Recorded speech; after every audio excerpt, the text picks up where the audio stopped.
Oi, turma, do livro Francisco de Assis, João Nunes Maia e o Espírito Miramês, no capítulo 18, a comunidade franciscana.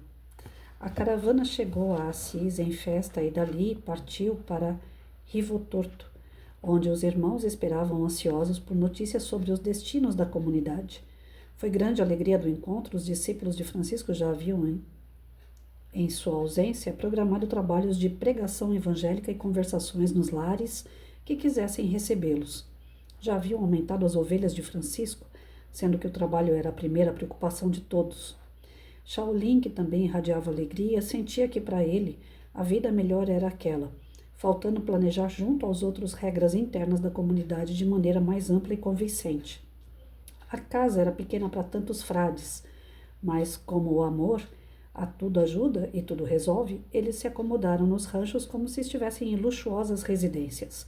Dona Maria Picalini, Jarla e Fole, quando souberam da chegada de Francisco, foram vê-lo. E o encontro foi de muitas emoções. Choraram e sorriram quando ficaram ao par de todos os acontecimentos. Sua mãe fê-lo deitar a cabeça em seu colo, como nos tempos passados, e contar a ela as histórias que, naquele momento, eram reais e fascinantes. Todos ouviram a voz meiga e vibrante do frade de Assis, narrando detalhe por detalhe muitas coisas que advertiam e instruíam a todos. Fole, que mudara muito, estava encantadora. Sua meiguice impressionava frades e sua voz parecia um canto que se eternizava no espaço e no tempo. E ela falou a Francisco chamando-o de pai pela primeira vez.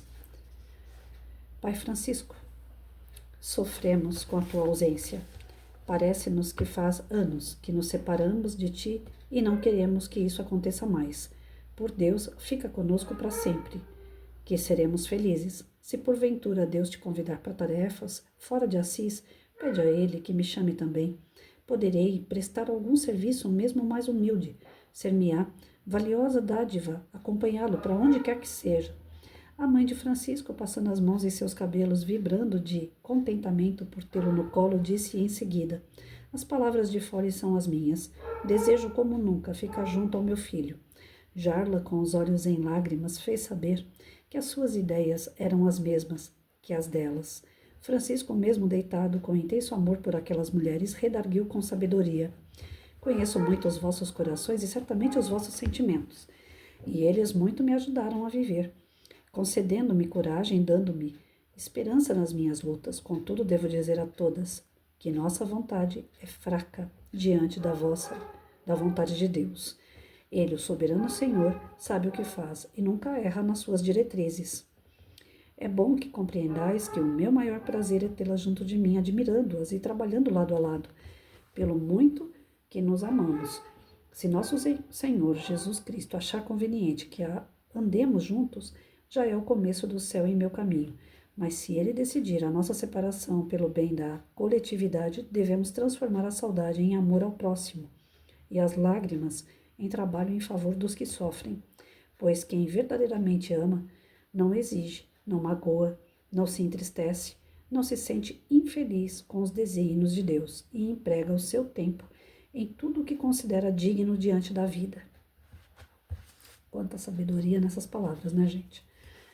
Vejam bem, o amor de mãe, de filho, né, sendo colocado a serviço do todo, de todas as pessoas, não só aquele amor egoísta, né, porque quando a gente fala amor de mãe e filho, fica parecendo que é um amor maior do mundo, né? O amor maior do mundo é o amor ao próximo, é você ser bom, é você agir dentro de uma coerência dos ensinamentos de Cristo em sua vida.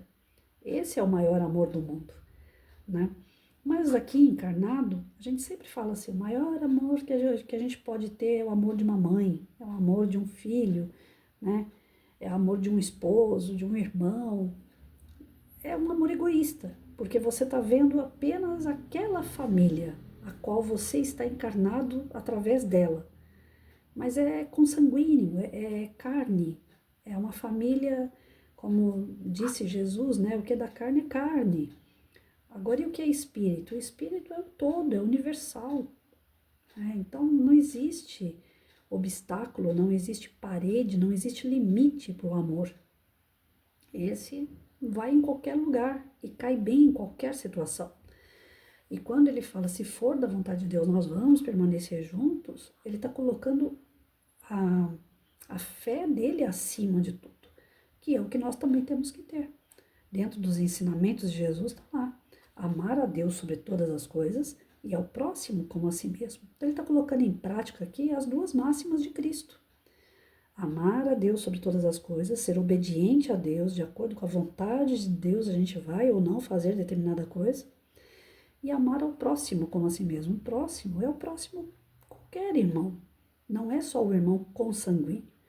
Lógico que o respeito, o amor cativante, né? De estar naquele seio daquela família, sempre vai falar mais alto. Porque se a gente foi colocado naquela família, não é à toa, já são espíritos que se conhecem já de diversas encarnações e que já passaram várias situações juntos, várias experiências juntos, sejam boas ou más, e que de certa forma estão mais atrelados, que são mais simpáticos, mesmo em alguns casos de antipatia, mas já convivem junto há muito tempo. Então sempre vai existir um grau maior ali de apego, né? Até porque nós somos ainda muito atrasados moralmente para falar que não somos apegados. Então existe essa questão do eu sinto sua falta, eu sinto saudade, eu quero te abraçar, eu quero ter você por perto. É um apego. É algo infantil ainda dentro do nosso espírito.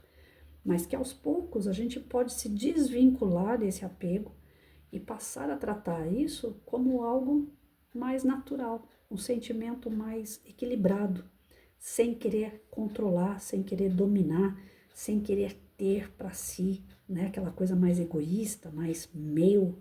Nós não temos nada. Nós não temos nem a nossa própria vida, porque ela também pertence a Deus. Nós apenas temos a missão, a obrigação de cuidar dela. Como isso tudo vai acabar, a espiritualidade ainda não deu, não desvendou para nós. O máximo que nós temos é Jesus. Nós sabemos que nós vamos nos tornar espíritos melhores, mais avançados moralmente. Ontem eu estava fazendo a leitura de um texto onde diz assim: Jesus não é perfeito. Gente, eu tomei um susto, porque para mim, sempre eu tive Jesus como a perfeição. E aí o texto diz: Jesus não é perfeito. Ele é um espírito superior, muito desenvolvido moralmente, mas perfeito só Deus. E a gente não tem a mínima noção do que é perfeição, então, porque tendo uma ideia de Jesus como um modelo de perfeição, está longe da gente alcançar, imagina então a perfeição, como seria. Então, nós estamos longe dessa compreensão. Por isso que ter esse entendimento de evolução espiritual, ela se faz tão necessária, para que a gente realmente se desapegue às questões materiais, físicas, né? E passe a tratar com importância, com a devida importância, o nosso espírito. Ele é individual, ele avança individual, porém ele necessita do coletivo. Mas não que ele seja apegado ao coletivo e o coletivo apegado a ele. Faz parte apenas de um processo, mas não é o processo em si. Nosso espírito não é o processo, ele faz parte do processo. Né? Então, nós estamos aqui para evoluir individualmente. Nós precisamos uns dos outros, mas não somos parte daquele contexto. Nós fazemos parte do processo daquele contexto. A minha família está dentro de um processo de evolução. Então, eu faço parte desse processo, mas eu não faço parte da minha família. Eu não sou só da minha família. Minha família é universal. E ele deixa isso bem claro aqui quando ele fala, né? Ó, se nosso Senhor Jesus Cristo achar conveniente que andemos juntos, já é o começo do céu em meu caminho. Mas se ele decidir a nossa separação pelo bem da coletividade, devemos transformar a saudade em amor ao próximo. Então hoje eu sinto muita saudade do meu filho. Eu sinto falta dele. O que eu tenho que fazer para preencher isso? Eu tenho que amar o meu próximo. Quem é meu próximo? Qualquer um que necessite de uma palavra amiga, de um ouvido, de um abraço, de um sorriso, de uma motivação, até mesmo, se eu puder, na questão financeira, o meu próximo. É Ele que vai preencher esse vazio que dá, da saudade que fica. Aí ele fala, e as lágrimas que hoje a gente sente, a gente vai fazer isso, transformar em trabalho a favor de outros. Então, ele, na máxima, o que ele diz, que se a gente não pode ficar com quem a gente ama, no nosso seio familiar consanguíneo, a gente transforma essa dor, essa saudade, esse vazio que dá, em amor. A gente transforma isso em doação, em trabalho para o próximo. E quem é o próximo?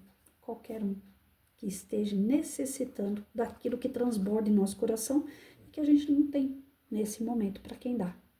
Porque aquela pessoa resolveu sair da nossa vida, ou aquela pessoa, por cargas d'água, escolheu novos caminhos e você ficou para trás, ou você escolheu novos caminhos e ela ficou para trás. Não pode haver esse apego. E engraçado como os textos vêm assim, de acordo com a nossa necessidade, porque eu estou passando por uma situação bem semelhante, né? Que eu preciso desapegar de um amor que eu tenho pelo meu próprio filho e que não é correspondido e que dói.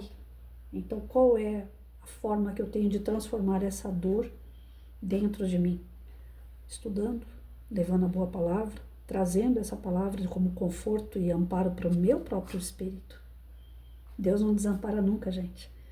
É só a gente realmente buscar. E aí cai naquela que Jesus dizia, né? Bata na porta e ela vai se abrir.